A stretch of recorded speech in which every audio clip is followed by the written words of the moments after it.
Terry, this is a pretty cool little bike. Tell us a bit about it. Ryan, I quite like this bike. It's a sweet little thing. It's an XS650. It's in the later of the series with the disc on the rear. It's had a considerable amount of money tipped into it. Ceramic pistons, it's running a cam, flat slide carburetors. The whole bike has been completely restored. It's a runner, had been recently registered.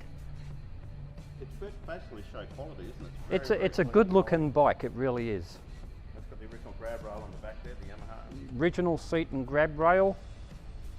That is a pretty cool little bike. Are they the standard type exhaust or?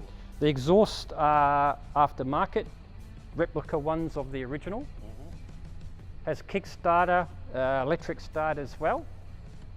Just a nice bike to ride. They're just a good all-rounder and very sought after in an XS650. And with that engine work done, it gives it a bit more to go. The engine's very strong. Okay, well this one's coming up on the 24th of the month at Braze Online. Very, very smart looking bike. It's not a huge bike, it's only 650, but a lot of fun to ride. If you want any more information, give us a call on 1300 Classic or go to graze.com.au.